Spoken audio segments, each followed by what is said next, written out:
रूस की हथियारों से लैस जंगजू डॉल्फिन क्या हकीकत में वजूद रखती है? क्या डॉल्फिन वाकई रूसी बहरी जहाज़ों को समंदरी हमले से बचा सकती है? क्या यूक्रेन भी डॉल्फिन का जंगी इस्तेमाल कर रहा है?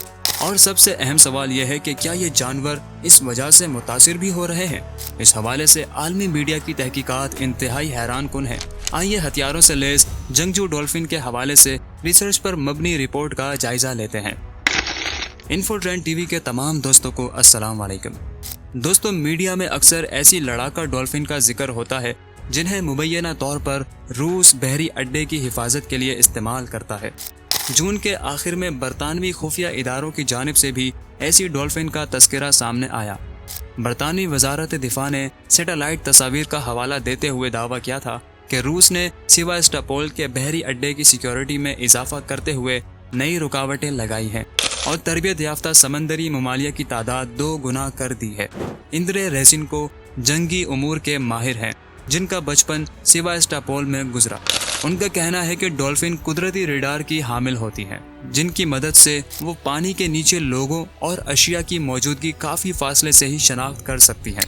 उनका कहना है कि इन सलाहियतों को जंगी मकासद के लिए इस्तेमाल करने के लिए रूस ने पहली बार 1970 में एक खुसूसी यूनिट कायम की थी।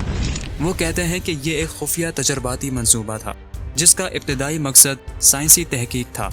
इस तजर्बे के तहत डॉल्फिन का जायजा लेते हुए ऐसे तेज़ रफ्तार बहरी जहाज़ तैयार करने की कोशिश की गई जो पानी में ज़्यादा शोर मचाए बगैर हरकत कर सकें। इंद्रे रेजिनको के मुताबिक बाद में चंद तरबियत याफ्ता डॉल्फिन रूसी बहरिया के सुपर्द कर दी गई और 1975 से इनको रूसी बहरी अड्डे की हिफाजत के लिए इस्तेमाल किया जा रहा है। इनका दावा है कि ये डॉल्फिन एक हथियार से लैस होती है और किसी को हलाक करने की सलाहियत भी रखती है, खुसूसन ऐसे गोताखोर डाइवर्स को जो रूसी बहरी जहाज़ों को तबाह करने के इरादे से ज़ेरे समंदर आ सकते हों। उन्होंने वजाहत की कि इन डॉल्फिन पर एक नेज़ा नस्ब किया जाता है और उन्हें तरबियत दी जाती है कि कैसे ज़ेरे समंदर किसी गोताखोर के सीने में इसे घोंपा जा सकता है।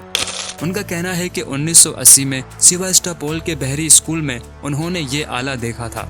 ताहम हकीकत में अब तक इन डॉल्फिन की जानिब से किसी के खिलाफ कार्रवाई के सबूत नहीं है। आज़ादी के बाद डॉल्फिन पर साइंसी तजर्बात करने वाला इदारा यूक्रेन की मिल्कियत बन गया और जंगी तजर्बात रोक दिए गए।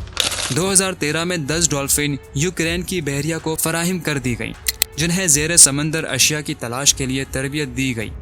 2014 में जब रूस ने क्रीमिया पर कब्जा कर लिया तो एक बार फिर डॉल्फिन की तहकीक का इदारा रूसी फौज के पास चला गया और इस सेंटर को ओडिशा मुंतकिल कर दिया गया। इस वक्त यूक्रेन की जानिब से डॉल्फिन के जंगी इस्तेमाल के कोई सबूत मौजूद नहीं है। मगरबी खुफिया एजेंसियों का दावा है कि 2014 से रूस ने जंगी मकासद के लिए डॉल्फिन का दोबारा इस्तेमाल शुरू किया है। बहरी उमूर के माहिर पाउल लाक्यूचक ने कहा कि चंद डॉल्फिन एक खुसूसी दस्ते को दी गई और उन्हें हमला आवरों की तलाश के लिए इस्तेमाल किया जा रहा है। 2022 में सैटेलाइट तस्वीर की मदद से देखा गया कि रूस ने सेवास्टोपोल बंदरगाह के बाहर डॉल्फिन के पिंजरे रखे हुए थे। बरतानवी खुफिया एजेंसी की जानिब से ताज़ा तरीन तस्वीर में नए पिंजरे भी देखे गए हैं। अगरचे अब तक डॉल्फिन के कामयाब जंगी इस्तेमाल के ठोस शवाहिद दस्तयाब नहीं। माहिरीन का कहना है कि कोई तरबियत याफ्ता तैराक एक तरबियत याफ्ता डॉल्फिन से बच नहीं सकता।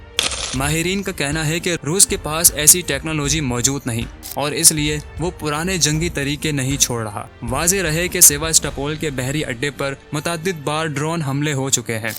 जंगी मकासद के लिए इस्तेमाल होने वाली ये डॉल्फिन बहराए आसूद की एक मखसूस नस्ल है जिसे बोटल नोज यानी बोतल की नाक वाली डॉल्फिन कहा जाता है। माहिर हयातियात एवान रूसियो ने BBC को बताया कि ये डॉल्फिन इंसान दोस्त होती है और बहुत अक्लमंद जानवर है। ऐसे वाक़यात भी पेश आ चुके हैं जिनमें ऐसी डॉल्फिन ने डूबते हुए इंसानों को बचाया या उनके करीब से शार्क को दूर भगाया। वाज़ेह रहे कि यूक्रेन और रूस के दरमियान जंग के आगाज़ से अब तक बहराए आसूद में 3 मुख्तलिफ इक़साम की 50,000 डॉल्फिन हलाक हो चुकी हैं। एवान रूसियों के मुताबिक उनकी हलाकत की वजह बमबारी भी है और बहरी जहाज़ों से पैदा होने वाला दबाव भी। मज़ीद ऐसी इन्फॉर्मेटिव और इंटरेस्टिंग वीडियोस को देखने के लिए सब्सक्राइब कीजिए इन्फो ट्रेंड टीवी को और बेल के आइकन को लाजमी प्रेस कर दीजिए ताकि ऐसी आने वाली हर नई वीडियो का नोटिफिकेशन आप तक बर वक्त पहुँच सके। अपना और अपने प्यारों का भरपूर ख्याल रखिए। अल्लाह हाफ़िज़।